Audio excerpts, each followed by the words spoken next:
But basically what asymmetric cryptography allows you to do, you can prove to someone that you own this private key, that you are this person at this public address by doing something called a signature. It's sort of similar to like your own handwritten signature.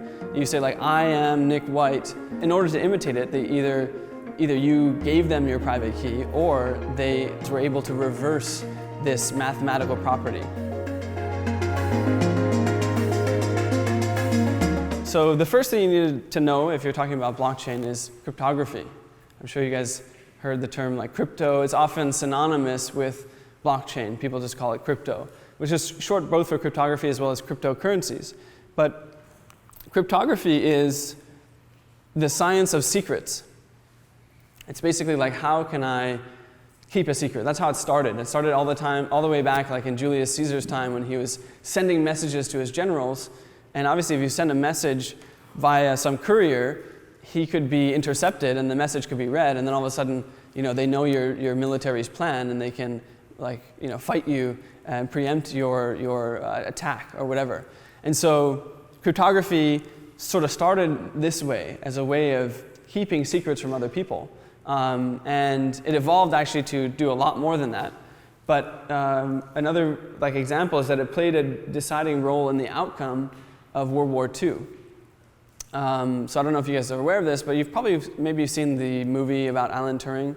I can't remember what it's called now, but it came out maybe a couple of years ago. It was all about Alan Turing creating the world's first computer, actually, in Britain, and they used that to crack the Nazis' code, and also the Japanese code.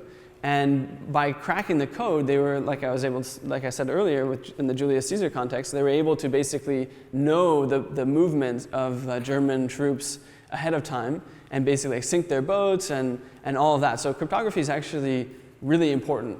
And in fact, to take it a step further, I think even the public internet right now wouldn't work if we didn't have some very fundamental cryptography. If we didn't have ways of keeping secrets from each other, then, all of my texts anyone could read and intercept. We wouldn't want that world, right? Crypto is very fundamental to the digital age. And these guys over here are Diffie and Hellman. And I put them there because they're kind of considered to some degree as the founding fathers of cryptography. They invented the first scheme for asymmetric cryptography, which is what we'll talk about in a second. And this, of course, is the world's first computer built by Alan Turing. And you can kind of think of cryptography as mathematical magic. It really is, and it's just getting more and more interesting every year. Things like zero-knowledge proofs, verifiable delay functions. There's all these really cool new schemes that are being come up. So I feel like there's still a lot of potential for cryptography to grow and deepen. So asymmetric cryptography is a really important piece of cryptography in general and also of blockchain. So what asymmetric cryptography is so it used to be, so it started with symmetric cryptography, which is that I would have something called a one-time pad, which is basically a code that I agree on ahead of time, and I give it to my friend, and then when he goes anywhere, we're kind of agreeing on this, using the same scheme to encode and decode our messages. But the problem is that I can only do that over a secure channel. I can only give him a shared secret over a secure channel. But obviously in the digital age, we don't have secure channels to begin with, and we need to establish a secure channel. And that's why asymmetric cryptography was so powerful. I don't know if you guys know about RSA or a lot of these security standards on the internet, but this is a major part of it. But basically what asymmetric cryptography allows you to do, it allows you to create a public address and a corresponding private key. And essentially the private key and the public address have this mathematical relationship such that the private key can do some very cool things. Like you can prove to someone that you own this private key, that you are this person at this public address by doing something called a signature. It's sort of similar to your own handwritten signature. You say I am Nick White, and no one else can imitate that. Or at least in order to imitate it, they either you gave them your private key, or they somehow, which is against all odds, were able to reverse this mathematical property.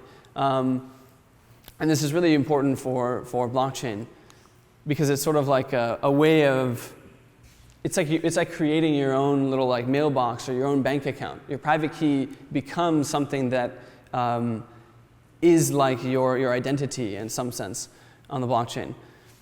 So cryptographic signatures, it also it relies on a really difficult mathematical factoring problem that is very, very hard to reverse. And how hard is it to reverse? It'll only take you 0.65 billion years to crack like your average strength private key pair, or at least in Bitcoin's case, which is actually more secure. But the point is, this is like an astronomical number. This is like longer than the lifespan of the universe up to this point. The caveat is that there's also things called quantum computers, and they allow for different kinds of algorithms that allow us to kind of shortcut a lot of these factoring problems. So in some sense, perhaps this difficulty will be outdated in years to come as people like Google continue to develop quantum computing. But there's other signature schemes that will, like lattice signatures, that allow us to continue doing this, and they're quantum secure. But the point is, it's crazy that I can just create a number and then have something that's this secure that no one else can crack. And this is very, very powerful, because it means that, for example, in Bitcoin, if I'm holding my Bitcoin with my private key, I know that it's almost impossible for anyone to just like steal it from me. They can't just like wake up one day and be like, hey, I'm going to take that from you. They would have to spend more resources than any person has in the universe to get to do that. And the next cryptographic primitive that's really important is hashing functions. So hashing function, you can think of it as something that takes an arbitrary length of data and then compresses it into a fixed length of data. So for example, in Bitcoin's case, Bitcoin uses SHA-256, secure hashing algorithm 256. 256 basically means that it creates a 256-bit output. So everything is essentially, anything you feed into a hashing algorithm turns into some pseudo-random string of bits that is 256 bits long. Maybe that computer science is like a little bit too confusing, but the point is that it's kind of like and I should say that those 256 bits are very unique. And so the point is that it's very hard to reverse, and it's like a digital fingerprint.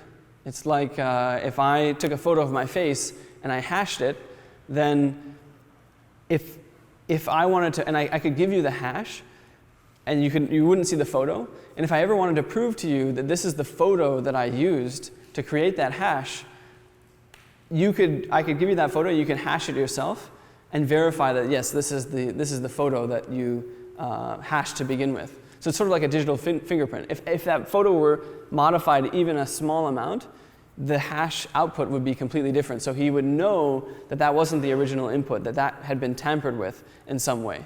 So hashing is used for a lot of other things besides this, but at least in blockchain, the most important feature is the fact that it's like a digital fingerprint. And this is what kind of allows us to have this concept of tamper-resistant.